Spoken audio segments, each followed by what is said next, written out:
All right, so the logos in practice, harnessing language for genuine human connection. So this kind of idea came out because of my love for Brene Brown, if you will. I read her book, Atlas of the Heart, and it's just been so fundamental in how I see human interaction and in general, and then more specifically is going to be our counseling, and then for myself is even how we supervise. So seeing that language in and of itself has power. If you've also read any of, the Narnia series, spoiler alert, at the last battle, at the end of the series, book 7, Aslan actually uncreates or destroys the universe using song. If you get into the Silmarillion, which is the unofficial canon of the Middle-earth series, Lord of the Rings, that Iluvatar, who is the god and the god figure in that world, gives each of his Ainur or his high angels like a song or a piece of a song. So no one knows what anyone else's song is, and they come together and they create through this harmony that they create. So it's this beautiful sound that is greater than the sum of its parts, and it is used to create. Now, there's a character in there, Melkor, who is the Satan figure, who sows disharmony within the overall harmony of creation. And so he begins to create his own based on that. So just seeing the power of words, we know from some studies, and we'll talk about it later, that advanced studies on plants of, saying positive words, affirming words, encouraging words to plants, and they have flourished.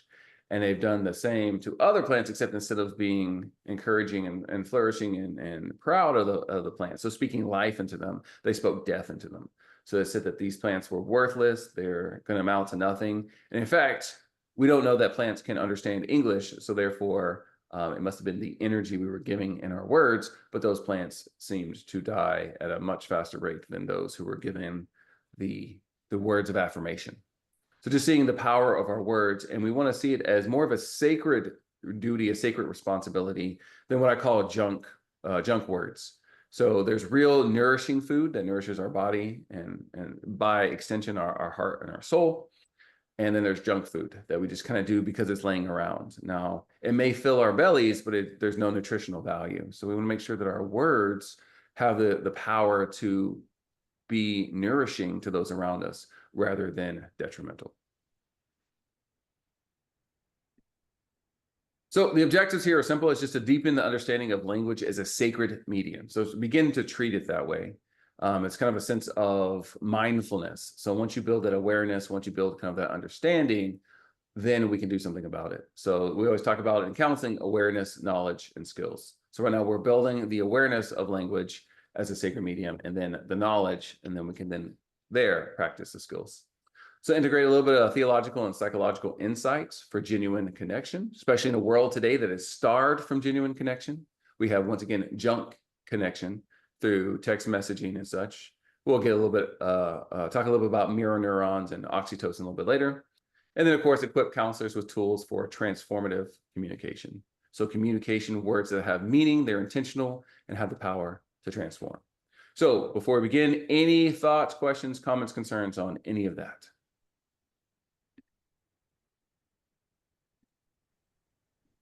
Love it. I'm following you on the C.S. Lewis and Tolkien references, so big fan. Excellent. So Joshua, maybe we'll come together. We'll make the Inklings Part 2 or 2.0, and we'll see what happens. Like I said, at any time throughout this presentation, if you have any questions, please do not hesitate to ask. So introduction. So the power of the word. So going back to John 1:1, in the beginning was the Word, and the Word was with God, and the Word was God. So language is foundational to creation and connection. If we go to the book of Genesis, God said, "Let there be light," and there was. So we see at the very beginning there was creation from the very words. So we have this intentionality that puts into reality, intentionality into reality. We see this creation. So we see the purpose is to explore language as more than just a tool, more than just, the junk communication, but we're seeing it as a sacred medium, something that we have to take responsibility for. Just something that comes to mind. If we look at the social media age nowadays, it is easy for us just to say things without consequence. We can say whatever, hateful words, words that are rooted in ideologies rather than any foundation of truth. So we see a lot of ideologues. If you've followed any of the work of Dr. Jordan Peterson, he talks about the greatest threat to society is when we base our information, we base our quote unquote truth on ideologues rather than on foundational truths. So basically, when emotions can run high, we utilize that to justify truth. So we see that as an issue. So more and more we're going on social media, not saying us in specific, but in general, and saying whatever we want or whatever we're feeling in these different ways. And there's no real accountability when it comes to deep thinking. So the skill of deep thinking, the skill of critical thinking has kind of been lost. So nowadays, if we don't have an answer to a problem, what do we typically do? We typically Google it, right? We look it up instead of wrestling with maybe the juxtaposition of the situation. We look for the black or white answer when most things in life aren't black or white, they're and. Father Richard Rohr highlights this in Falling Upward, is that, immature religion or immature spirituality, in a sense, is very black or white. He says, Jesus came to show you that life is in the gray, to be the ultimate juxtaposition. So utilizing language, not just as a tool, but as a medium for connection and as a way to reflect our sacred connection, or later we'll call the divine creativity. So limitations of conventional techniques. So techniques can become mechanical. So when I'm supervising counseling students, one of the first things they always look for is techniques. What techniques are we doing? What can I use here? Instead of getting back to the basics. And that's going to be understanding that if you just follow the techniques, it kind of gets in the way of or overshadows the actual relationship. We know from our what I think is common effects, but we know that the most important aspect that we have control over, common factors, that's the word, of counseling that we have control over is the therapeutic alliance, which has the greatest indication of positive therapeutic outcomes. So it's not the techniques we do, it's not the theories we do.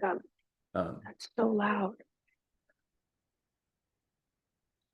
Was that me or for you or someone else? All right. So when it comes to looking at the common factors, our personal, that therapeutic alignment, that relationship is going to be the most important factor. So it's not going to be if you use the empty chair technique, if you're coming from a Gestalt approach, a narrative approach.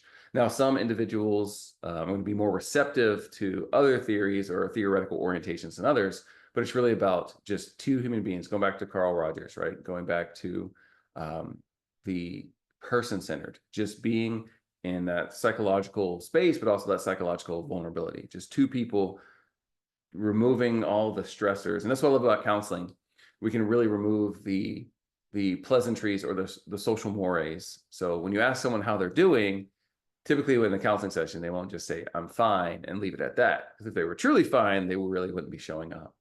It really allows us to dig deeper and to connect through those vulnerabilities. So once again, if we just limit to conventional techniques and doing counseling instead of being a part of counseling, we have the risk of superficial interactions and the need, as a human being, we have a deep need for deeper exploration and deeper connection.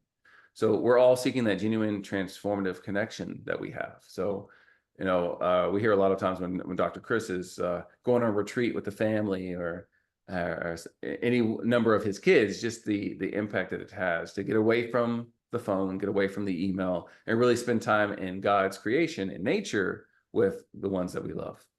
And so we also want to integrate our spiritual dimensions into communication. Much as the secular world wants to take the spirituality of the marital union of sex, same thing here with our communication. We see it as just something that we simply do, but we don't want to ignore the spiritual aspect of our communication, the spiritual, the emotional, and even sometimes the intellectual.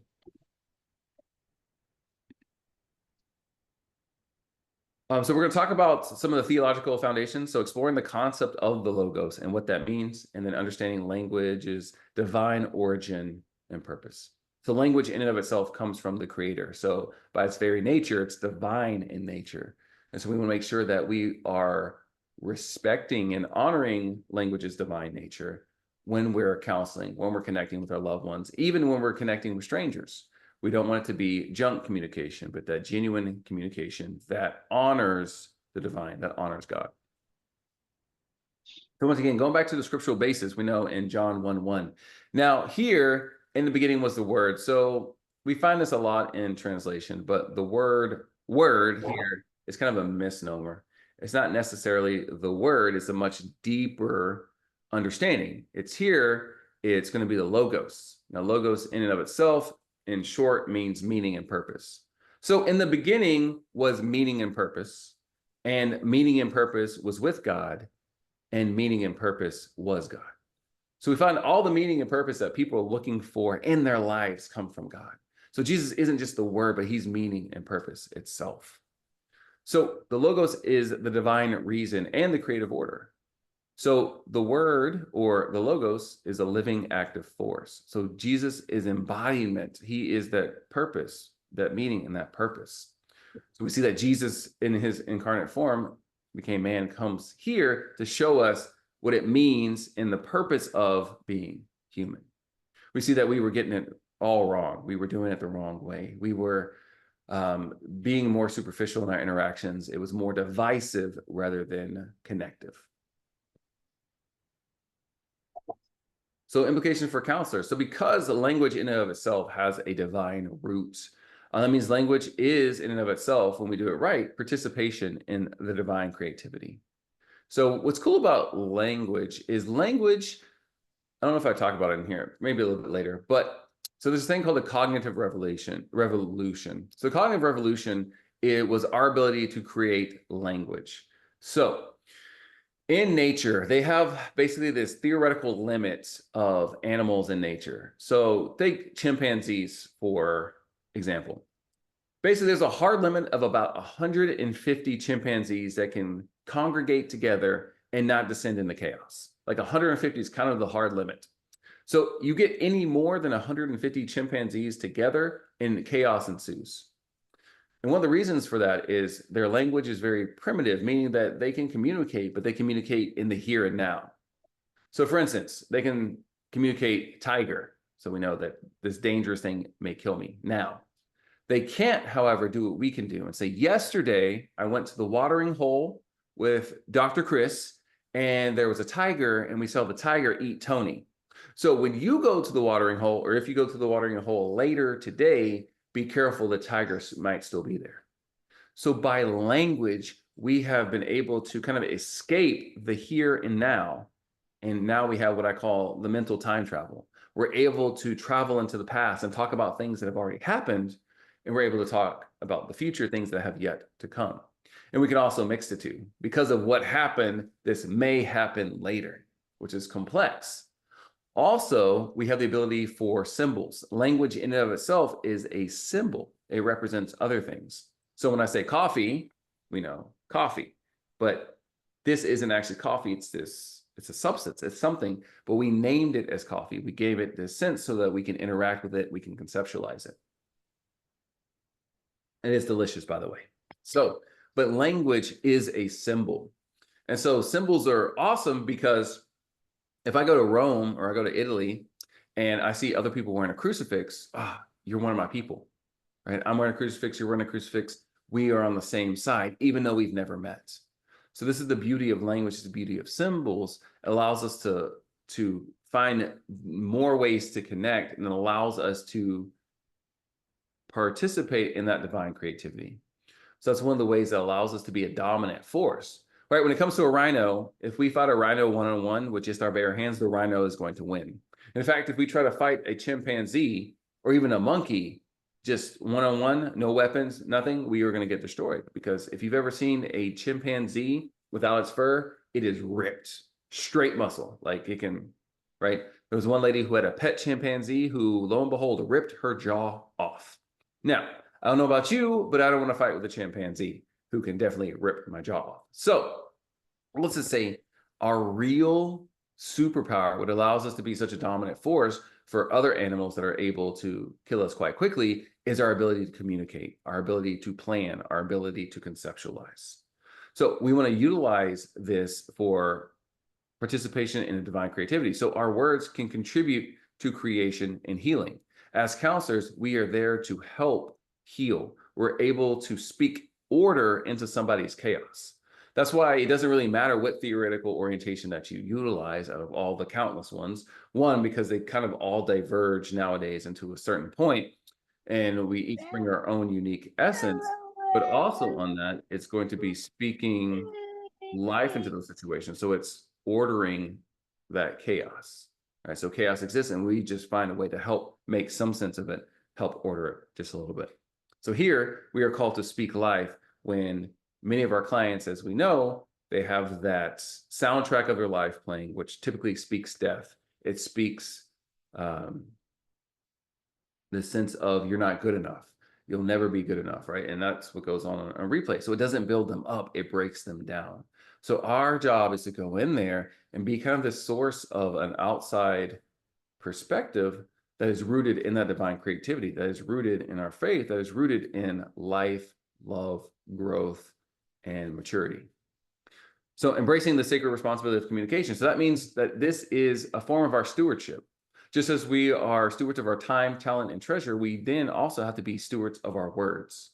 We want our words to speak life. You know the old adage, if you don't have anything nice to say, don't say anything at all. So we want to recognize the weight and impact of our words, and we want to uphold truth and love in a dialogue. I know many of us have probably heard stories of middle schoolers, high schoolers who have died by suicide because of the words of others, because of the hurtful reality that was built around them. So while we have that going on, it's up to us who've been blessed with the gift of counsel, who've been blessed with the gift of oration, to speak life into our couples, into our individuals, into our families, because what they're getting out there is going to be a lot of death. So we have this responsibility to step up and to maybe change that dynamic, change that experience, that expectation, and really build up through the words that we use. And when we do that, we're not only honoring the divine responsibility and the divine root of language, but then we're also honoring God, because we're being like Christ, little Christians, right? Christians like Christ, little Christ, for these individuals. We're there to show the patience, show the mercy, show the grace when they're not showing that themselves. So, any questions so far?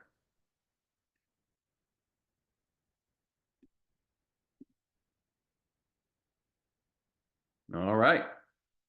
So language as communion. So this is a beautiful part here, and we'll talk a little bit about the sacramentality of language. But language as communion, right? It fosters unity and understanding. So language as a means to unite individuals and communities. That's one thing I really love about the Catholic Church. So coming from a Protestant background, is you can go to any Catholic church and it's going to be pretty much the same layout. You know where you are. Now, if I go to this Baptist church or this Baptist church, these could be completely different Baptist churches that don't even believe the same thing. So there's not this sense of continuity among the congregation. So it fosters that unity. So no matter where I am in the world, I can always find home within the Catholic Church. So the language, the rituals, the symbols, the process helps to unite individuals and the communities. So even in our own communities, we have things that we share in common, but there's many things that divide us. So we're able to find a sense of connection within those diversities through our language. So it helps us to overcome many of the barriers that naturally occur in life through shared meaning.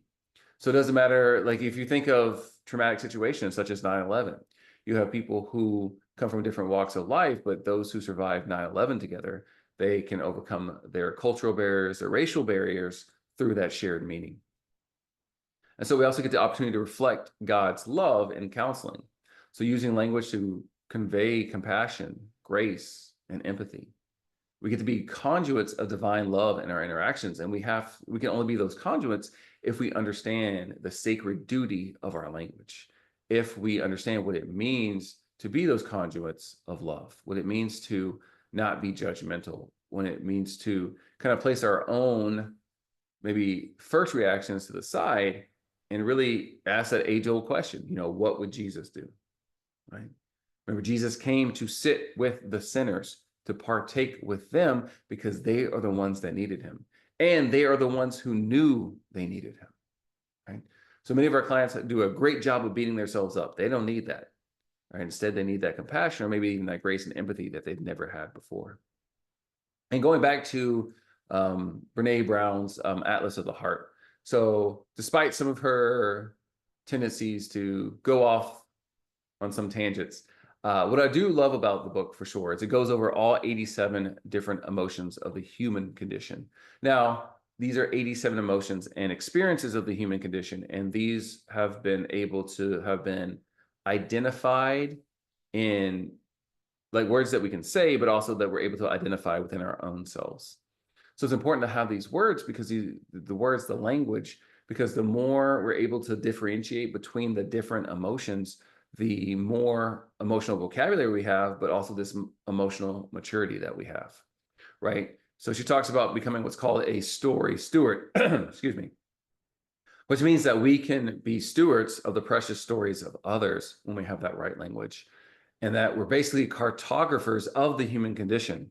We are mapping out what it means to be human based on our experiences, and not just our own experiences, but the stories that are shared with us. And so it's important for us to know the difference between, empathy and sympathy, the difference between guilt and shame, the difference between anger and frustration, awe and wonder.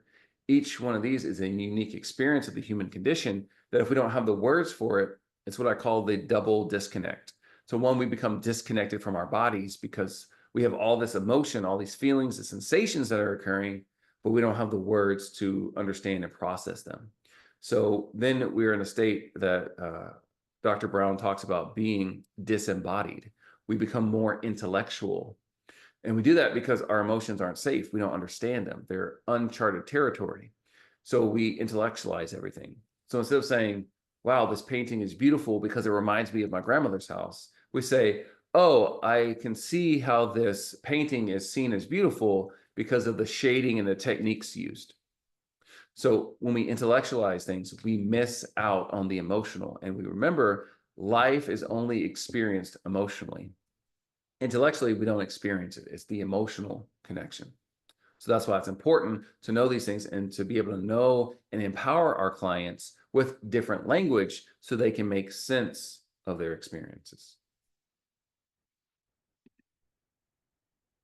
Cognitive science meets theology. So when we look at language, it's very interdisciplinary. There's different insights that come in. So there's going to be the bridging of cognitive science, looking at the different parts of the brain that are interacted or activated, if you will, during language.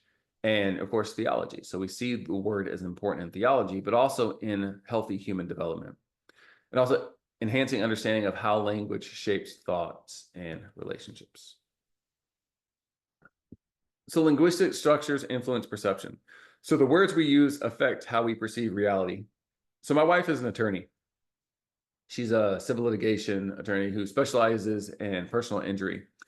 And so one of the things is you can sway the jury by the words that you use.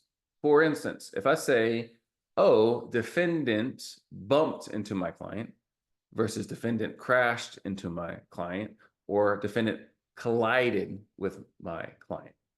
So we see each of these words have a different impact. Bumped and crashed are different magnitudes. So the words that we use really help us shape our reality and what we perceive. For instance, if we see every obstacle as an opportunity to grow, then we will welcome obstacles, right? Our reality is here's an opportunity to learn and to grow. If we see obstacles as something that is bad, something that leads to failure, and we're afraid of failure, then we will avoid these challenges. So it's all about how the words that we use. So one of the first things I do with my clients, and you can do this now, I think all of you are muted, so it won't, mess up with anything. But if you want to commute, I'm going to ask you to do something. If you do want to kind of share your experiences, let me know. But what I'll do is I have my clients say, a lot of times they'll use a lot of musts or shoulds, right? And so they'll say, I must do this, I should do this, I have to do this. They'll use the absolutes. So what I have them do is I have them kind of close their eyes and we'll do some mindfulness. I bring them back to the present. And then I have them say, I have to cook dinner tonight. And I want them to kind of pay attention to their body. What sensations, if any, did they experience? I have to cook dinner tonight. Then I ask them to replace that with, I get to make dinner tonight. Or I want to make dinner tonight. And so you can do that yourself, but typically what is experienced is when you use absolutes, there's like a tightening that occurs. And we know that stress, all stress is in the body is a tightening of the body. Therefore, if you had no tension within your body, you'd have no stress, right? So what happens is we overthink things or we worry about something, we get tight when we think about them, and then that our body perceives that as a threat. So then we go into fight or flight due to this stress. So by not tensing our body at all in this state of mellowness, right, we won't experience stress. Now, that's why our language is important, the words that we do. If we use a lot of absolutes, I have to get this done, I need to do this, we put these external restrictions on us that then increase the pressure, increase the stress, which then can increase the symptoms. So the Sapir-Whorf hypothesis is really cool. Language influences our thought patterns and worldviews. So in English, we have two different words for green and blue. They're two different colors. Even though they're related on the spectrum, they're different. I believe it is in Russian, they do it even differently. So they have a light blue and a dark blue, but ours is blue is at the center and we're just describing it with the adjective, what it's light or dark. But they have actual different words, like light blue and dark blue are different colors to them. So they see it differently. So it's interesting. And there's another, I think it's I forget what people, but they see green and blue as the same color, just different shades of each other. So we all experience green and blue differently. Some see, like in Russia, there's green, there's blue, but there's also this other light blue and dark blue, and these are different colors. For us, green and blue are different colors, even though green is made from blue. And then in others still, green and blue are the same color, they're just different shades of themselves. So we can see this in, they've done studies on this, on our ability to perceive things, perceive subtle differences in shades and colors based on the language that we have. And so those who have more, or there's a culture in Namibia, I believe, who they don't have a word for the color blue. So it's difficult for them to pick up on blue or perceive it. But they do have a lot of words for the color green. And so even if it's off by one shade, to us, it looks like the same color, but they're able to make out those subtle distinctions due to their language. It's kind of going with the reticular activating system. So when we tell our brain that something is important, because our reticular activating system is basically filtering out millions of stimuli every moment, but we tell it what's important. So when we tell them that, we're looking for if you've ever done those words, Waldo, we block out everything else and we're looking for Waldo. So in that moment, we're telling our brain Waldo's important.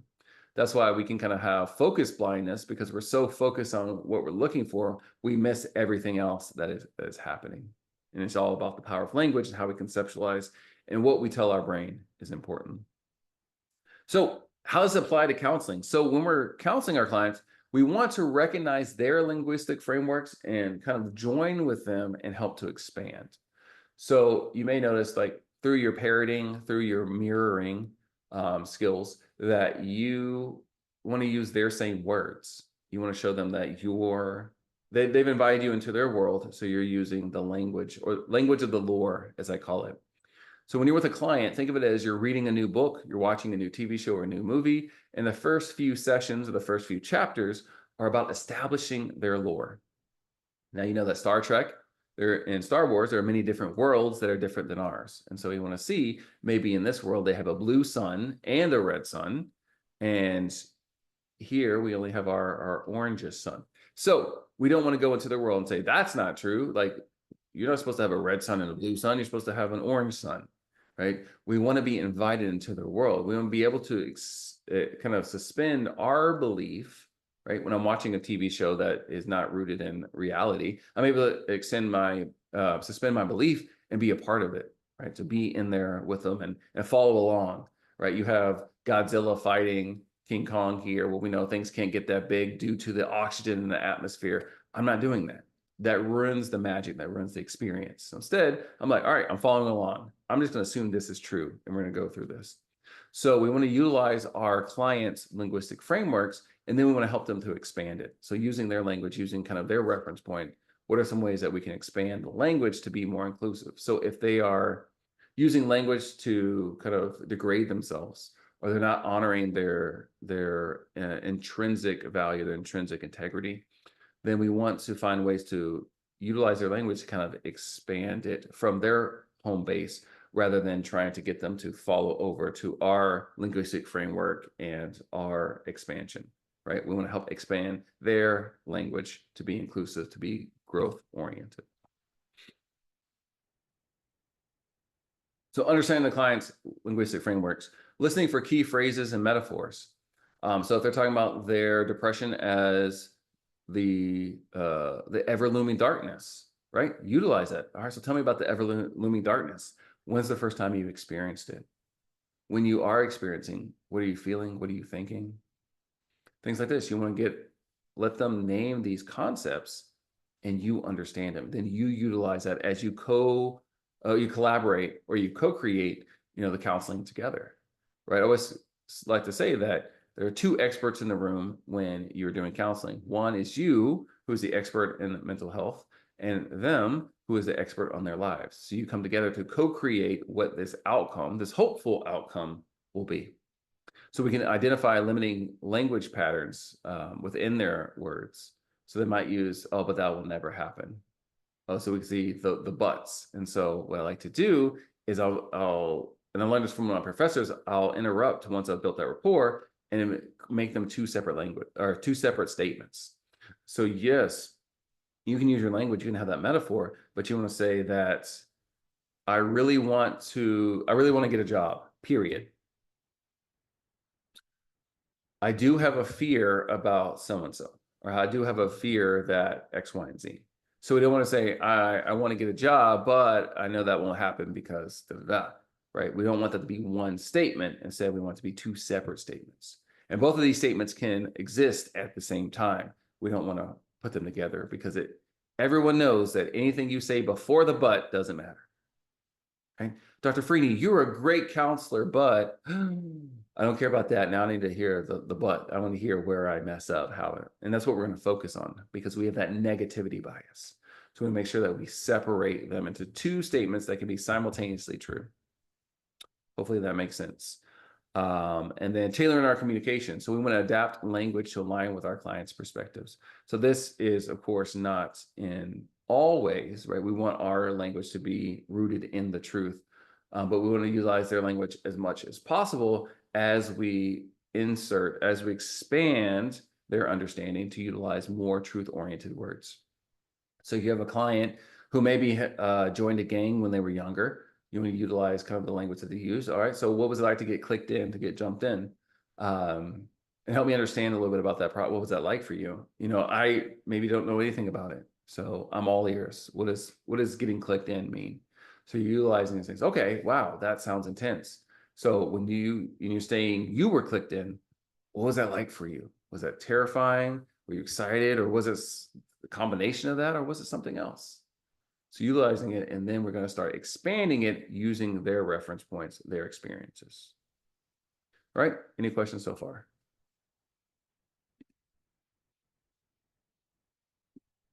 Wow, tough crowd today, tough crowd.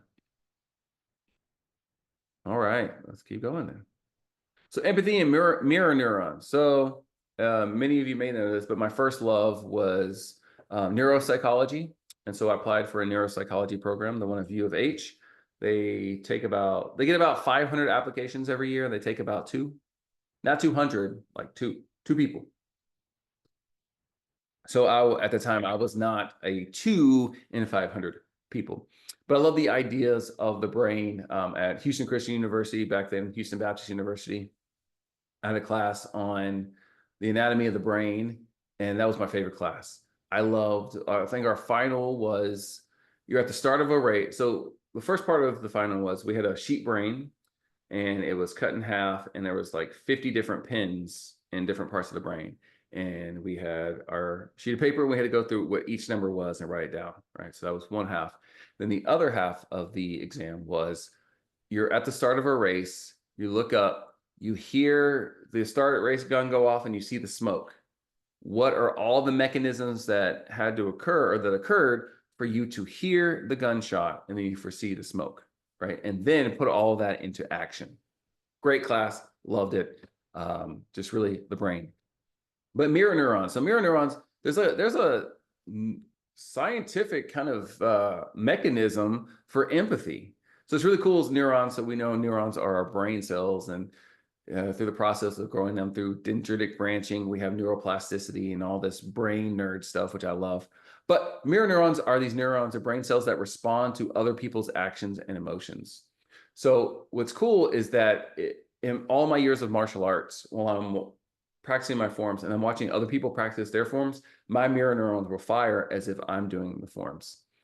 And it's really cool because it allows you to get into, it kind of brings up the same mental state that the other person is, or like the emotional state. So it's really cool if you're really good at this, if you're really in tune with your mirror neurons. And I really haven't processed like how to get good at this, but you can be in a counseling session with someone and they're showing body language that maybe you're not consciously picking up on, but your mirror neurons are firing. So you can see, you can experience, oh, that's some depression. That's it's kind of like this intuition, the sixth sense, but it's really our mirror neurons firing and helping us to build that empathy, to kind of experience more of what your client's experiencing. Now, remember, there are two types of empathy. There is affective empathy, which is you're sad and depressed, so I'm going to be sad and depressed with you. So let's do this together. And then there's cognitive empathy, which is more based on, I'm not depressed right now, but I've been depressed in the past and I understand and I know that experience.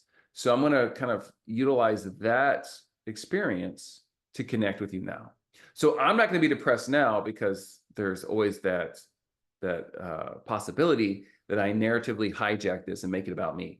Oh, you're depressed. Let me tell you about a time that I was depressed. Here's this, and this. So instead of validating you and showing empathy, I have now narratively hijacked you and invalidated everything you're experiencing.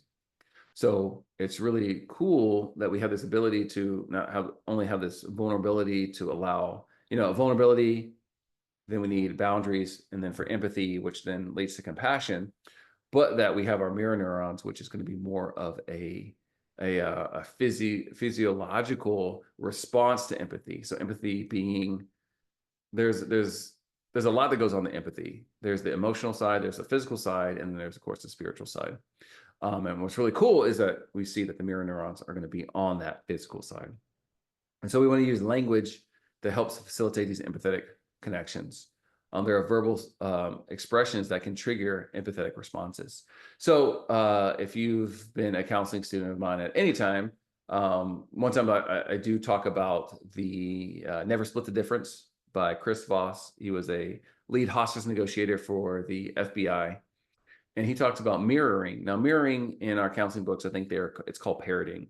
But it's talking about the last or the main 1 to 3 words that the person was using in their last sentence. And I never wanted to use it because I thought it was dumb. I thought the person would literally say, why are you just copying what I'm saying? So basically it looks like this. I feel like giving up. And then you would mirror giving up. And then you wouldn't say anything after that. Typically we step on our mirrors and we say giving up. What do you mean by that? Right? And that's a whole nother thing. We don't want to ask the question where this there is a sounding board to reflect back what they're saying. And we'd be like, giving up? Yeah, giving up because, and they'll tell you exactly what they mean. And so it feels less like an interrogation and more like a conversation. And if you have a client who likes to talk a lot, I know many of my counseling students are like, what do I do? They just keep talking, right? Use mirroring. Because when you're mirroring, if you're listening, you're gaining the information. You're actually in control of the conversation.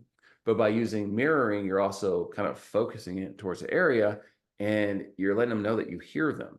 So basically they can be going on an entire monologue for 45 minutes and you're getting a bunch of great information because you're mirroring properly.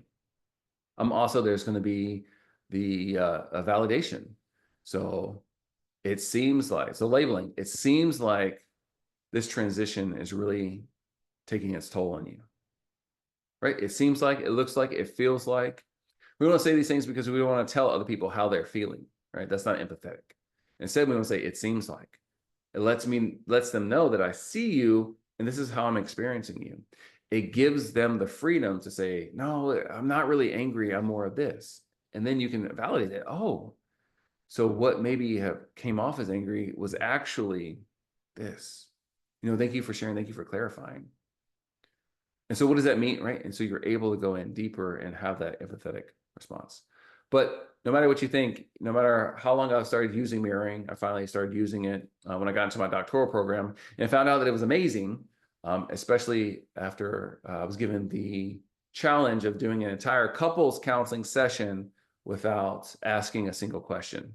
So mirroring became one of was a key tool, but I was actually able to do it an entire session like that. So when we talk about skills, remember techniques, it's not about that. It's really about listening, labeling, and using strategic silence. Silence helps to kind of bubble up, those emotions, those thoughts that may have been kind of restricted. All right, any questions? Some good stuff here. Empathy, mirror neurons. Joshua, what do you think? Yeah, I'm going to call you out. That's what a teacher does when no one volunteers. You there, Joshua? Yeah. I'm here. I think it's funny that you called me out because I'm the only one that's been responding to you. I know. That's why I'm going to do it because, well, also you're the one on my screen right now. So. Gotcha. Yeah, I was always really fascinated by mirror neurons. I remember learning about that as an undergraduate student. And yeah, it's just really interesting how that works and how that relates to our empathetic response. Just how it breeds human connection. And I've definitely used I read Chris Voss's book, and I don't remember I don't remember noting that when I read the book, but it makes sense based on other things that he talked about. And I have noticed myself using that in counseling sessions on occasion. And like you said, it does give a focus to the conversation, and it helps them elaborate on something that they were already talking about without having to add an additional question or use a closed question to get more information from them. Mm-hmm. And once you get used to it, like I've never had anyone ever ask me why am I just repeating what they're saying? Right? It's kind of like this subliminal, so below the consciousness, right? So it just kind of happens. But yeah, it's a powerful tool if you can utilize it in a good way. So I always tell people to practice when you go to the grocery store, go practice at the checkout line, at the bank, labeling, mirroring, and using silence. So enhancing empathy through mindful connection. So active listening. So if you've been anywhere near the counseling field, you know that active listening is a thing that we do. So it's being fully present and engaged with the client. So the hardest thing here is not preparing what you're going to say. Right. So sometimes that may be, well, hold on, before we go on, I just want this piece right here. I really want to not just sweep this under the rug. So because if a client is telling us something, typically we're in our head, okay, so we're going to talk about that. Ooh, here's a great parable I'll bring up, or here's a good story I can use here. But what's happening is we're in our head and we're not in the moment. So we want to make sure that we're fully present, fully engaged. And then even sometimes in session, we can say, whoa, you said a lot of things. Give me a moment. Let me go back and reprocess everything because there's so much good stuff here. That's what we want to do. And it's okay not to have all the answers, not to have all the, not to know what the next step is, but really take that step back, be fully engaged in the conversation because this is that genuine human connection. And reflecting back what is heard. So you said a lot of great things here. I heard you say this, and there's this theme of, that kept coming up. So I'm going to put a little pin in that. And really it's about that tug of war between where you are now and where you wanted to be. Is that about right? Or am I missing something? The emotional resonance, right? So validating the client's feelings and then using empathetic language, as we've been talking about, to build rapport. So never assume, always ask for clarity, always take that interest in your client. Always tell my students as well, if you're worried about seeming competent within the session, you're not worried about your client, you're worried about yourself. So instead, from Brian Grazer's book, The Curious Mind Expanded, he talks about how, he does this thing called curiosity conversations. I just love that. But take that stance of curiosity, right? We know that there's a breakdown in a relationship, and you can tell that a relationship is probably going to break down if either one or both of the spouses or partners, they stop being curious about the other person, right? So it's kind of like this data finding mission. So when we have enough data about our partner, about what they're doing, what their days look like, eventually we stop getting curious about what's happened, right? If every day you have a ham sandwich for lunch, I'm not going to ask you what you had for lunch because statistically it's a ham sandwich. So there's no interest there. We want to find new ways to find interest in different areas. So that's one of the ways that we can build the empathetic connection, have the mindfulness, and really show the empathy is through that stance of curiosity. If you're bored with your client, that means you're not curious. If you're focused on what you're doing in the session, you're also not curious. So curiosity is kind of the lifeblood for genuine human connection, because we truly don't connect with people we're not curious about. So that's kind of the main ingredient here. If we're going to alchemize, we're going to change, some of this pain into passion, we're going to these failures into faith, then we got to have that stance of curiosity. So the sacramental nature of language. So words as science and simple, something that we've been talking about already, but language as a means to convey deeper spiritual truth. So it's a sacrament. It's a outward sign of inward grace. Now, might not be the exact definite, not like a Catholic sacrament that we have, but it is sacramental. And in fact that, when we use the word anger, we have no way of knowing if our exact experience of anger is the same. But there's enough overlap that we can communicate and have a conversation about it. But for those of you who came over to my house earlier this year when we were watching that first episode of Atlas of the Heart by Brene Brown, she was really honing in on the word anguish. And there's just something about anguish that is deeper. She talks about the physical crumpling. When you say anguish, it's not just the emotional pain, but it's the physical just breaking. And there's something so powerful about that word, anguish. And when someone is experiencing anguish and they utilize it, it conveys such a deep truth about what's happening with that person. That's why we don't want to use sadness for everything. Sadness is very superficial, but you want to get deeper. There's a big difference between sadness and anguish. There's a big difference between, guilt and shame. And so by using these words, they give us a better sense of what we're actually encountering, interacting with. And so it shows us the word is kind of this outward sign of the inward experience of the other person. That's why it's important to get them to speak. And when they talk about their experience, we want to validate it. We don't want to invalidate it, even accidentally.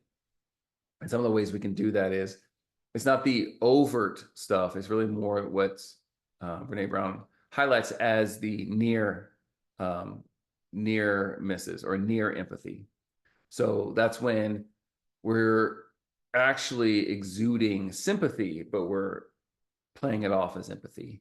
Or when our friend tells us that something, that she was just attacked in the parking lot. So instead of being there and present with her, we are uncomfortable. So we say, all right, let's go get him. Let's go find him. Let's go call the police. Let's go do something. Let's do rather than being. So really the language gives us the opportunity to truly empathize with others and not have to kind of sit and find ways to escape with our discomfort. Right? We want to sit in that discomfort with the person, even though we, quote unquote, can't do anything to fix it. We can't fix the situation. And we have to come to terms with that. We have to agree with that. And so that's why it's important to have the language, to have the skills, to really connect and really be that story steward. Don't be a human doer, but instead be a human being. So conveying the meaning beyond words. So words as vehicles of grace and transformation, speaking life, hope, and healing. So when we go to the sacrament of confession, right? In all the sacraments, there are words that are said. There's the language of the sacrament that helps through that process. And so even in the sacrament of reconciliation, right? They're the words, right? And it's such a beautiful kind of, once again, the outward sign, the inward grace.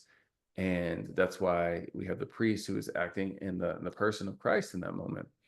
So we want to utilize our symbolism. So we want to employ metaphors and stories to deeper understanding. Jesus himself used a lot of parables. And so I tell my clients, if parables were good enough for Jesus, they're good enough for me. So I try to utilize them as much as possible to maybe convey some truth or some lessons that may be a little bit outside of where the client is right now. We want to stretch them just a little bit, but not too much. And then connecting the clients with universal themes.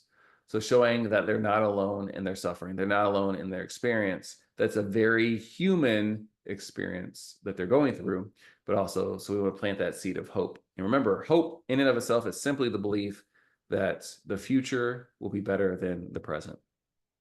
Might not be tomorrow, might not be next week, but at some point in the future, things will be better than they are right now. So symbolism and counseling. So deepening our client understanding.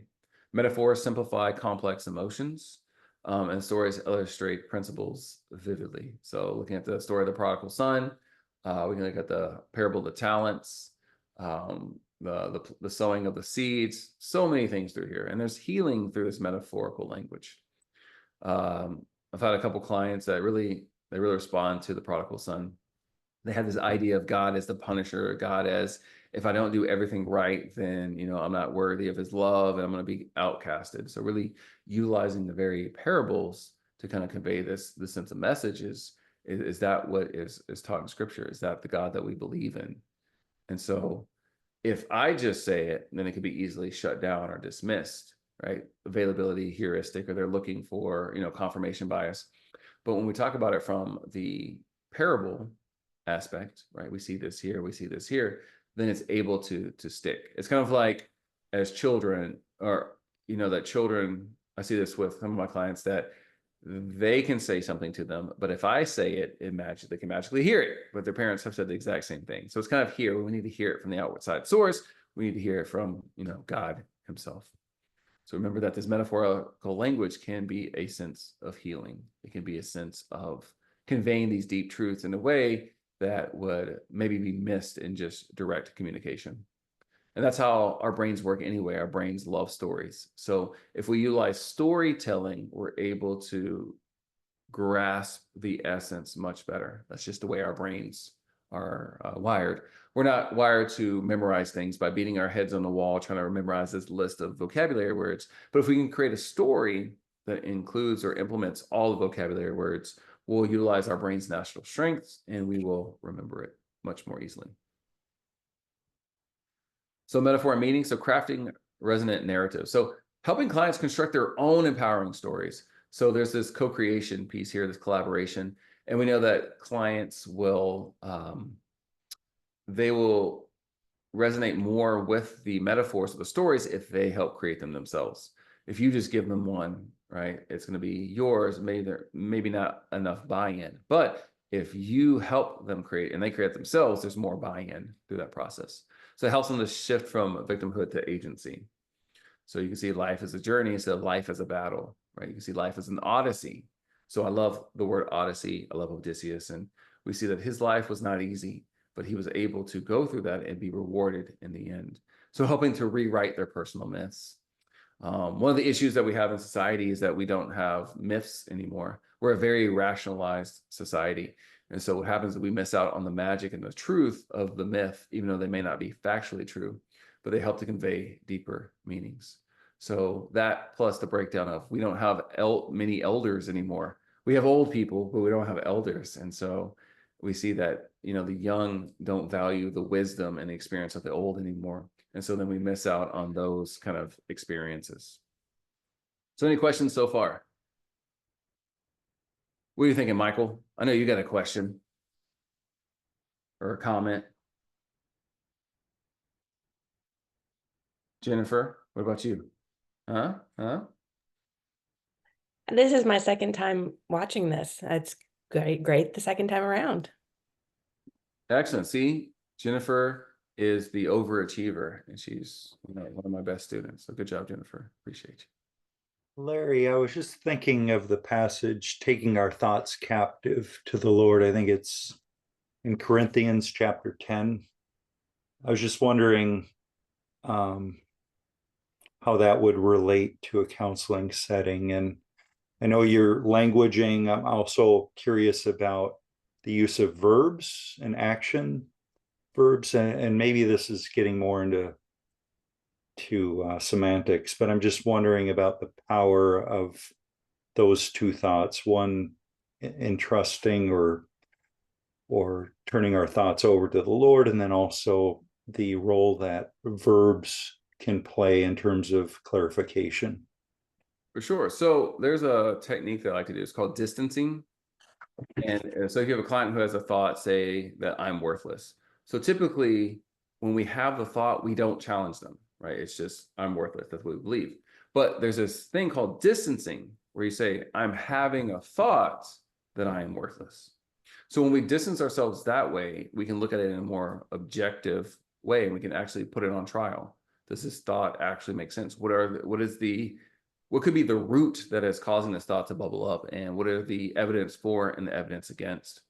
And if it's not, then this is definitely, while it's contained, right, then we can offer it up to the Lord, and we can actually distance ourselves even more by saying that when I get rejected, I tend to have the thought that I am worthless. So we can look at the situations around it so that it doesn't become this kind of divine fate that, oh, I'm worthless. And because I say that to myself, I don't challenge it. So then I start to believe that I'm worthless. And so I'm not standing up for myself. And so it becomes here. But when I'm able to distance myself or have that separation, then that's something that allows me to see it more clearly and then be able to offer it up to God. And then verbs, well, a lot of times, I mean, I have a lot of clients who overthink, and that's their thing. They get stuck in the thinking cycle. So we do want to have those action verbs because they say that the only antidote to overthinking is action. So even if it's something small, we want to look at the identity. So if you're going to James Clear and Atomic Habits, we want to have these identities that are going to be based on action. So those of us who are in the goals group, I will blank at this time so that I become a person who, right? So this whole identity that is around these actions, because we make our habits, then our habits make us, or our actions are going to be what we can do, the things that we can say. And there's different ways. There's also the OODA loop, which is looking at orienting yourself, well, observing what's happening, orienting yourself to that, deciding, and then acting. And basically, this is something that you see in Air Force pilots, fighter pilots, football stars, basketball stars, that those who shoot the most bullets, shoot the most balls, are also the ones who miss the most. So you may have so-and-so made the most three-pointers for the year, but they're also the ones who missed the most three-pointers. And so it really comes up that to make it more of the time, we have to put in more repetition, that's the word. And we have to do more, not just a repetition, but doing more action. So getting out there. So one way we want to do, we want to transform the thinking language or the language of passivity to a more active and engaging language. And that's where verbs come in. Okay, thank you. Of course. I was just going to comment on the use of parables. As much as we can use parables and sacred stories, it really sets us apart from secular therapists. And if it was good enough for Jesus to tell stories and teach that way, then it's definitely a technique that we can learn from. So anytime that we can kind of help somebody relate their experience to one of our sacred stories or to a parable, it strengthens that Catholic identity. It gives new meaning to their experience. And really it's a form of narrative therapy, which is very much what we're talking about today. The use of language in the therapeutic relationship. So study those parables and bring them in. They're fun. So the role of silence and the unspoken. So silence is a powerful tool that we have, especially utilized in our communication. I had a client who would always remind me, she would say, Larry, I don't like silence. And of course, my response was, right? Meaning eventually she would talk.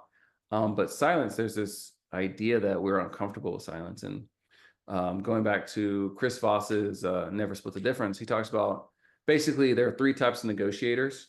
And he talks about Negotiators, everything we do in life is a negotiation. So each of us has our own negotiation style. So there's the assertives, there's the analysts, and there's accommodators. So the assertives hear silence and they're like, ooh, I guess it's my turn to talk again. Analysts hear silence and they're like, ooh, it's time to think. Accommodators hear silence and think, ooh, someone's mad at me. I better accommodate or make them happy so people don't hate me. So these are the parts of the different types of negotiators. So it helps to know what kind of client you have. If you have the assertive client, that you can use silence to have them speak and then utilize the mirroring that we talked about earlier to get more information. If you have an analyst, give them the time to think because they process more slowly and more after the fact. And then for the accommodator, they're not going to like silence and be uncomfortable. So if you are an accommodator as a counselor, you got to watch out for this because you're not going to like the silence. And so you're going to want to fill the void, or you're going to get in your own head and think, oh, as a counselor, I need to be saying something right now.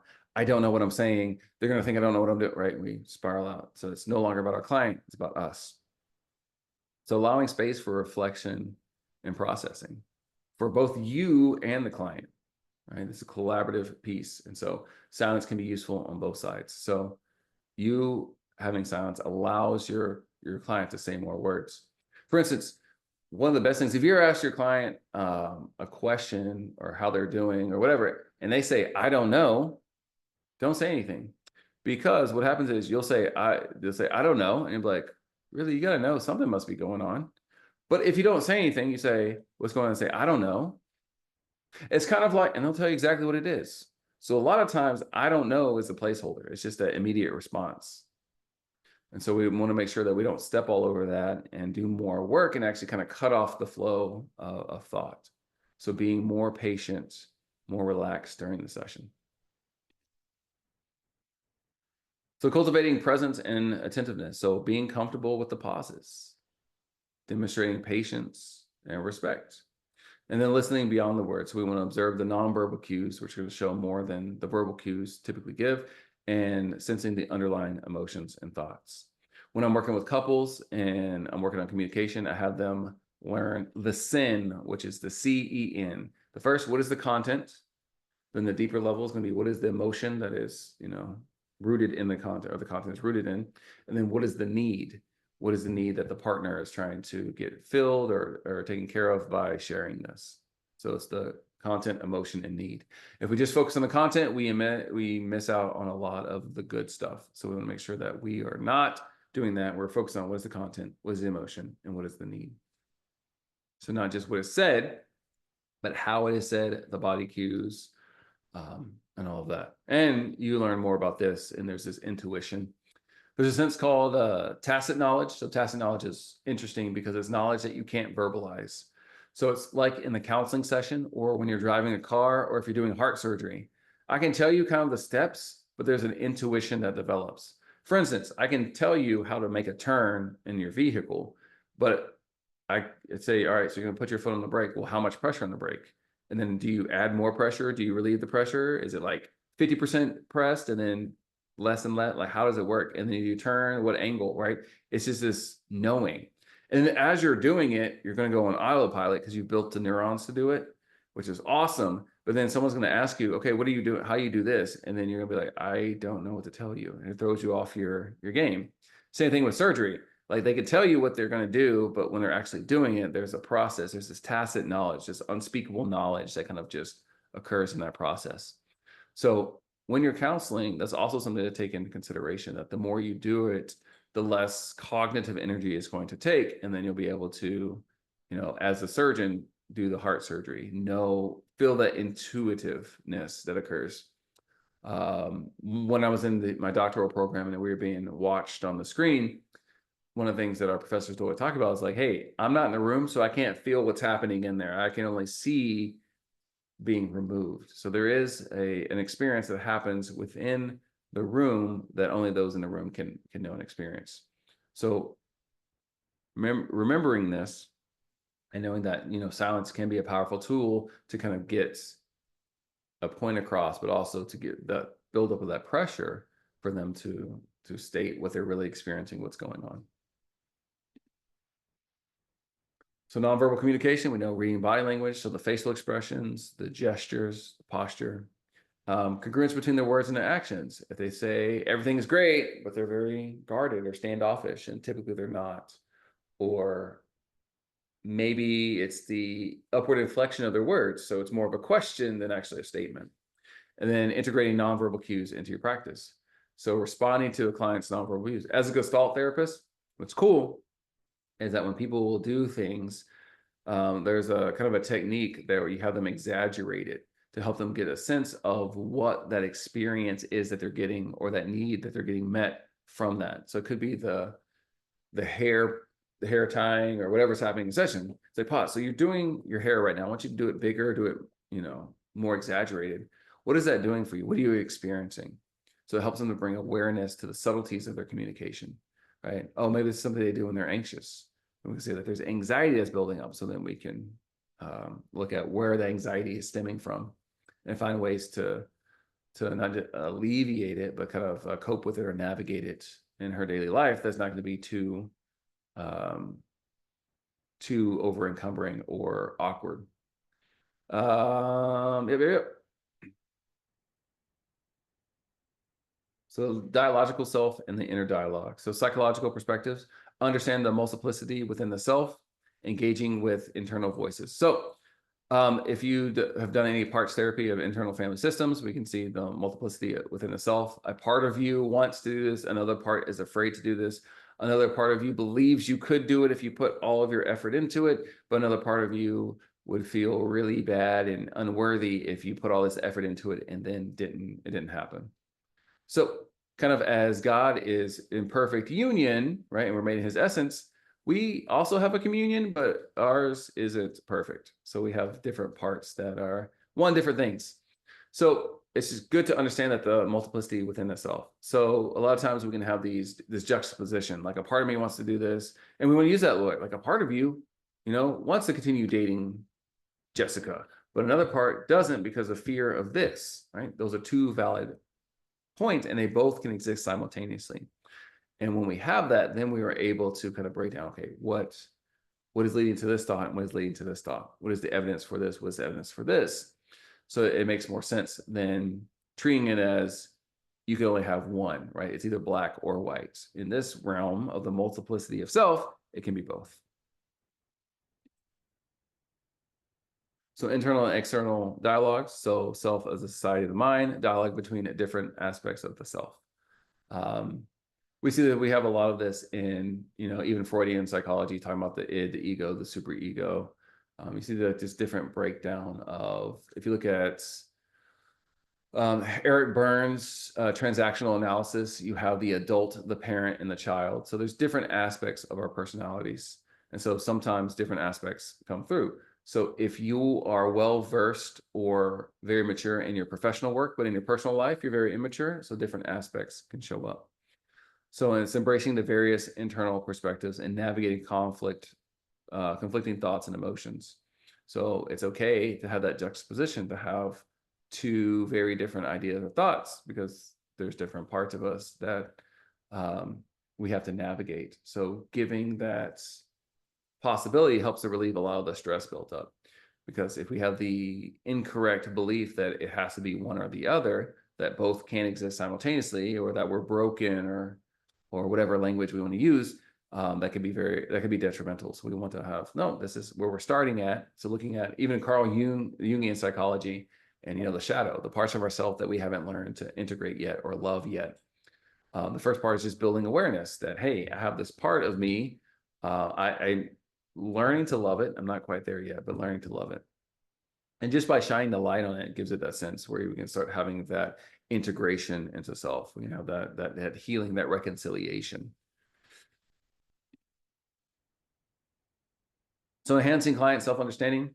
So facilitating the inner conversations. So techniques like journaling, role playing, you name it, even art expression. So expressing different parts of yourself through art, and encouraging the clients to give voice to their inner thoughts. So, in internal family systems, there's this part where you can talk to the parts, of course, with their permission through that process. And Jerry Crete talks about, the he has the article, and Dr. Chris has it. He shared it with me, and I believe Tommy at the time, about, you know, IAFS, if it is, you know, Catholic, and it's all about how you do it. It's all about taking that which is secular and baptizing it. Right? That's the cool thing, because even though it might not be the capital T truth, there is a little t truth that can help lead to the capital T truth. So there's ways that we can incorporate it and implement it in a way that does honor the capital T truth. Encouraging self-reflection and growth. So introspection, good insight, promoting self-awareness. So the first part is just being aware of that which we have told our reticular activating system isn't important. So start being aware of our sensations. Start being aware of, if I'm struggling with anger, what does anger look like in my life? Do I get tight? Do I get tense? Do I get hot? Do I start yelling? Do I stand up? What are these things? So empowering clients to, you know, integrate their diverse selves, helping your clients, empowering them to kind of take control in a sense. We don't want to be the ones to save them. I used to talk to Barry about this all the time. But Barry, when he first came, had the white knight syndrome. And so, and he would try to save his clients. And one of my other supervisees this week was talking about the same thing. What happens if this doesn't happen? This happens. And so it's really like, wow. So it sounds like if you don't do this one thing, your client is just done for. Like you are the sole person who can save that person. And they're like, no, I don't want that. Well, that's how we're acting. So we want to empower them to save themselves, to pull themselves up. We don't want to have them become reliant on us. So it's really about self-awareness. Sometimes they'll ask, what would I do in this situation? I was like, first, before I answer that, what are you thinking, right? Because you're the one who has to live with you. What are your thoughts? What are your hesitations?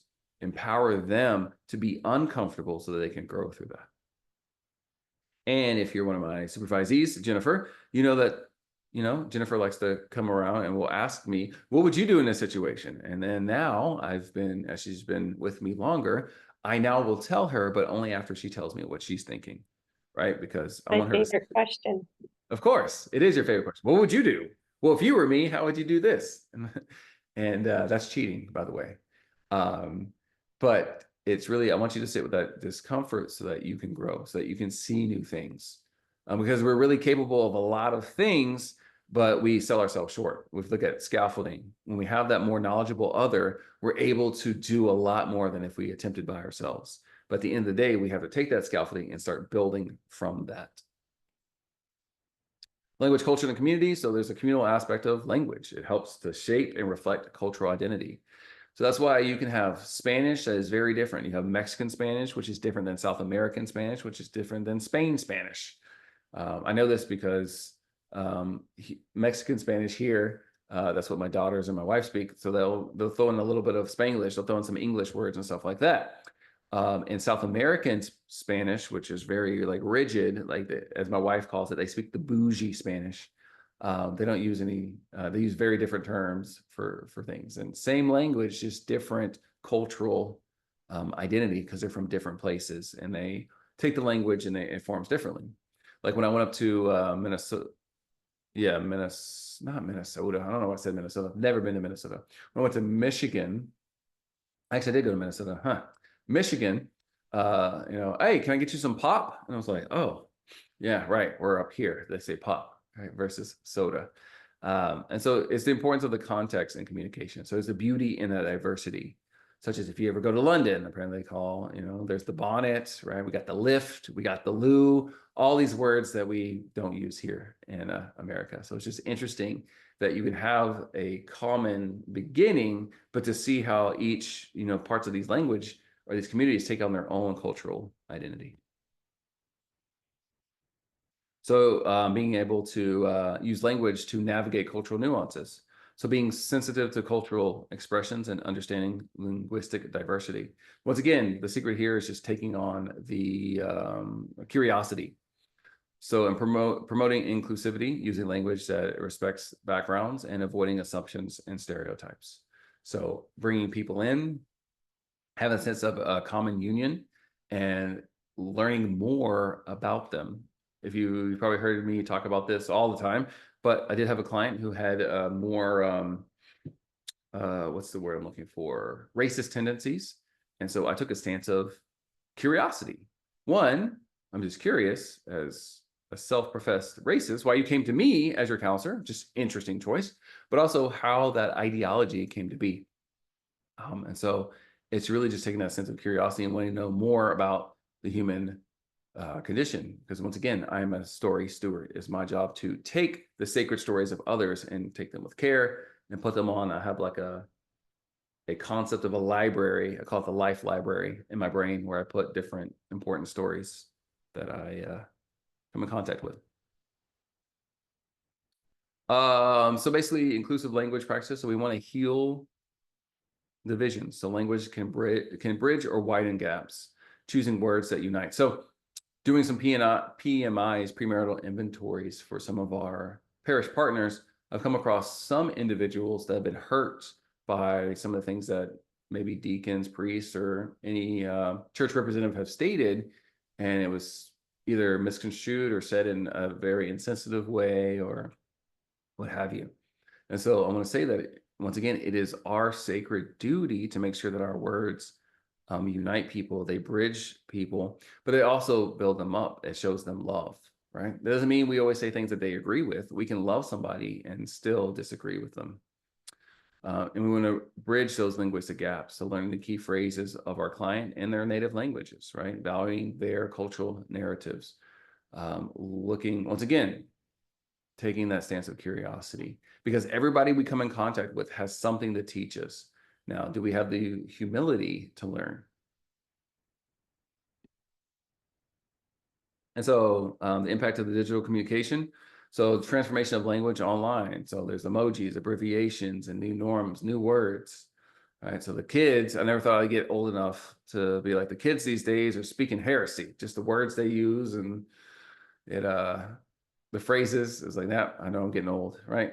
But navigating these things in digital ages, right? So people are using more of emojis, abbreviations. So learning of this language. So we're not handwriting anything anymore, pretty much.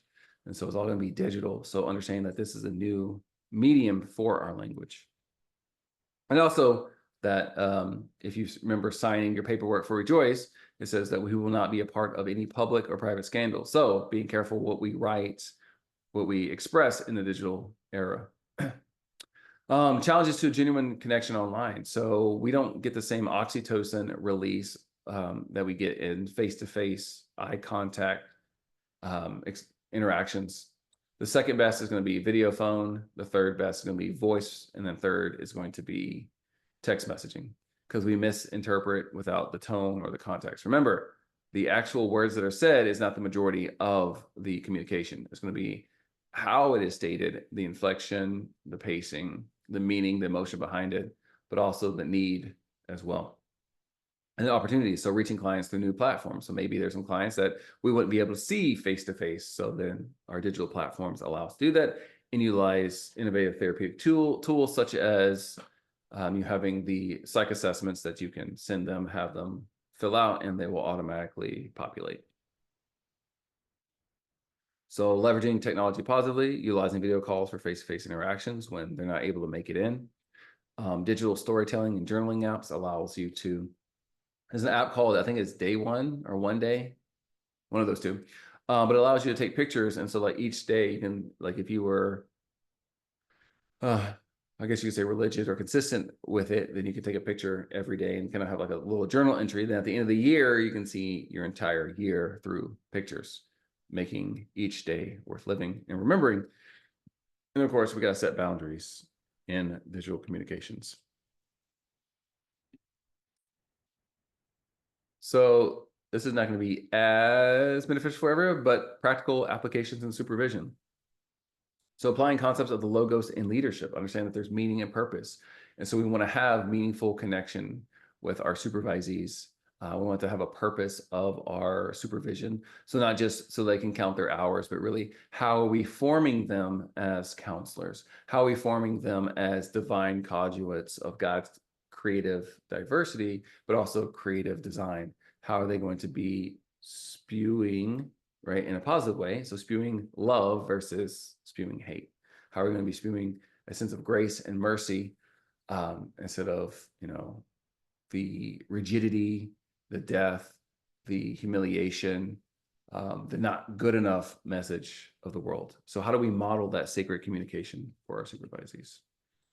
We do that by demonstrating respectful, purposeful language, encourage open, honest dialogues, and then we guide them through, through the importance of healing and of language. So I have my supervisees read Atlas of the Heart, get that basic language, emotional language down so that we can talk about it. They can understand it and they can then help guide their clients through it. And then providing feedback rooted in truth and love. I'll be a bit. So the conclusion, embodying the word, so living out the principles discussed, becoming instruments of genuine connections. So language is a sacred medium. It's rooted in the logos, meaning and purpose. There's an interconnectedness of theology and psychology, which helps enhance the practice through the integration, and some practical strategies for counselor, applying insights for deeper connections.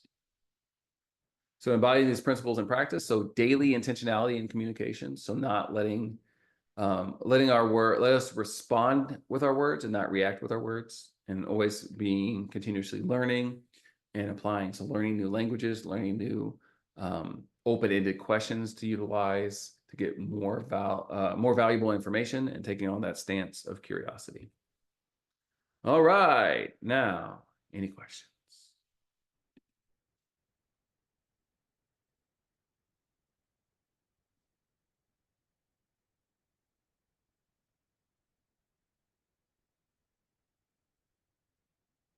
Don't be shy now.